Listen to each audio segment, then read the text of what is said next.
Hey guys, I'm Iifym. Welcome back to my YouTube channel. Today we are going to be talking about flexible dieting, or otherwise known as if it fits your macros, and what are the pitfalls of it, even though it's actually really fucking awesome. If you're new here and you're new to my channel, you're new to me, hello, hi. Don't forget to give this video a thumbs up. Hit the subscribe button, make sure you hit the little bell icon as well so you can be reminded of when I post new videos up here on YouTube. So flexible dieting, or if it fits your macros, is something I personally follow. I've followed now for a couple of years, and it's what I have all my clients follow as well, and they're all having great success and enjoying either building muscle or losing fat a lot more than they were in the past. But there is a big problem with if it fits your macros, and it's the sort of public perception of it, or how it comes across on social media particularly. What you see these days is a lot of big shredded guys and girls on social media, on Instagram, posting pictures of them eating their donuts and their Pop-Tarts and pizza. They're all, they're still shredded, they've got their abs, and it's basically like, look at me, I look amazing, but I'm eating junk food. You can too. But what you don't see is that that's actually just a tiny, tiny little fraction of what they actually do and the food that they eat. You don't see the rest of their day where they're eating clean. All the healthy, great stuff that's got them where they are and how they look. They haven't got that way eating pizza and donuts. It's something that they tell you can do because it's great, it sells, it's sexy to be able to tell people that you can look like this and eat junk food. And it's not to say that you can't, but you can't do it if you think that the majority of your calories and your macros can come from junk food. It's simply not going to work out that way. And there'll be a lot of people out there who do this, and 40, 50, 60% of their daily macros will come from shitty junk foods. But I guarantee you they do not look as good as they could, and they will not be performing in the gym as well as they could. I see it all the time with my clients when they have that day where they kind of blow out a bit, or they eat more food than they normally would have. I see it the next day, and that they feel hungrier, they feel more tired, and their performance in the gym suffers despite the fact that they ate more calories, because the quality of those calories was lower than if they had stuck to cleaner, healthier, minimally processed foods, fresh, natural ingredients. And that's the difference. You're being sold this perception that if it fits your macros and flexible dieting means that you can smash donuts and Pop-Tarts on a daily basis as much as you like, as long as it fits in your calories. But that's not really how it works. That's not supposed to be what it is. It's a perversion of what if it fits your macros was all about. What you need to be doing is following what we call the 80-20 rule. 80% of the food you eat throughout the day should be your good, clean foods.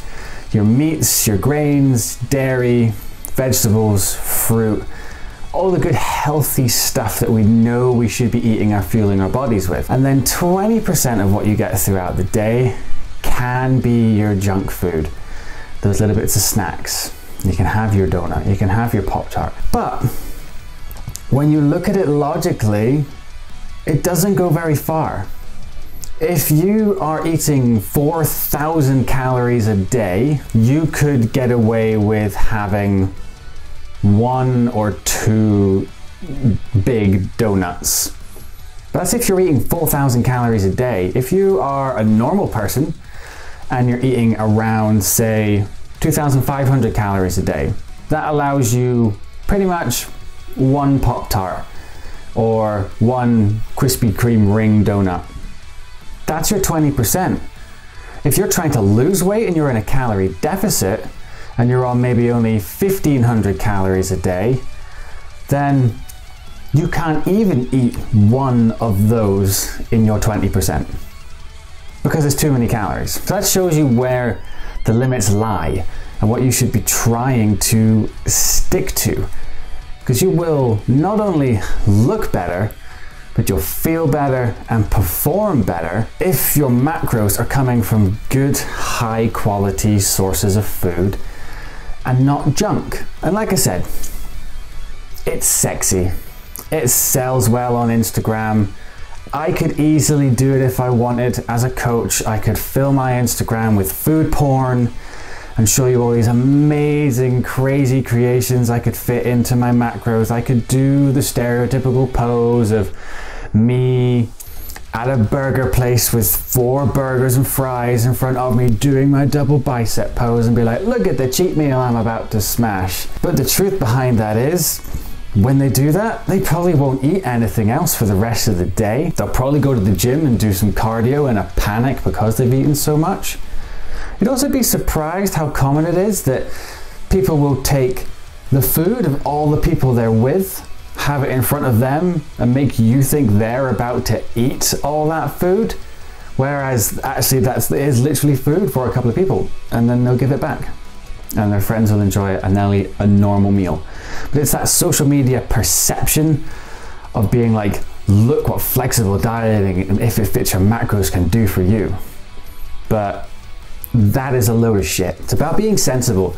If you really want to get great long-lasting results and genuinely change your physique, you still have to eat well.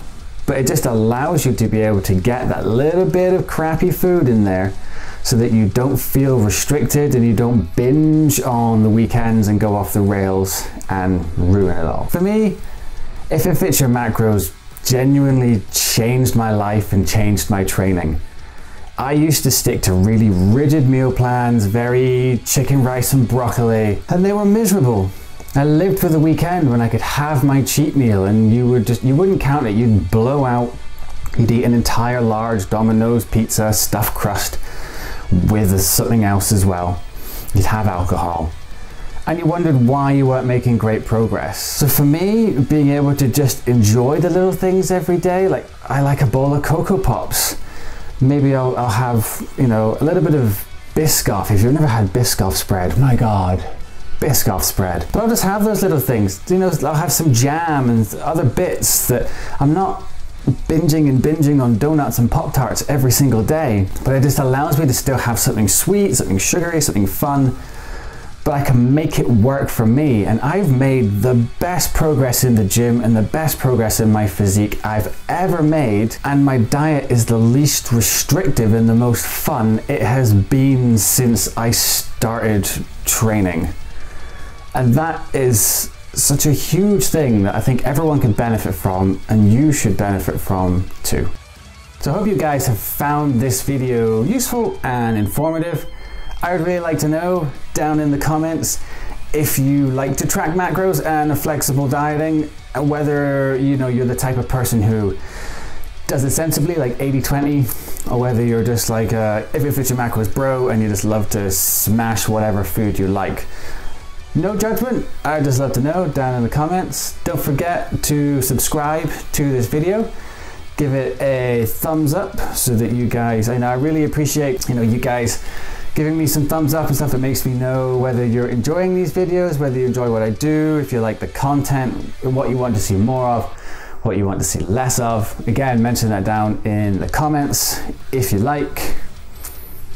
Thank you guys for watching, and I'll see you guys hopefully in my next video.